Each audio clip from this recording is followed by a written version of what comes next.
Hoy te voy a hablar de una canción llena de historia. Redemption Song de Bob Marley. ¿La conoces?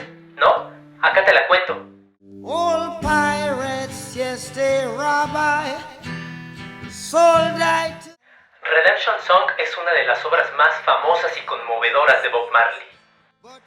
Fue la última canción que grabó y lanzó antes de morir en 1981. Esta rola fue incluida en el álbum Uprising en 1980 y es un himno de libertad y resistencia inspirado en un discurso del líder panafricano Marcus Garvey, quien dijo: emancípense a sí mismos de la esclavitud mental. Nadie más que nosotros podemos liberar nuestras mentes. La canción también refleja la fe Rastafari de Marley y su visión de un mundo mejor, distinguiéndose por su estilo acústico y minimalista, en la cual, sin la presencia de los demás Wailers, Marley toca solo la guitarra y canta con una voz profunda y emotiva.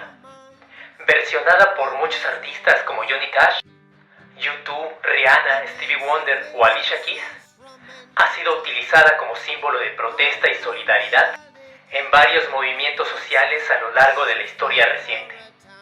Con una letra poderosa y poética que combina referencias bíblicas, históricas y personales, es sin duda una de las grandes canciones del siglo pasado. Redemption songs, redemption. Si te late este contenido, no olvides darle like y compartirlo. Y recuerda que me encantará leerte en los comentarios.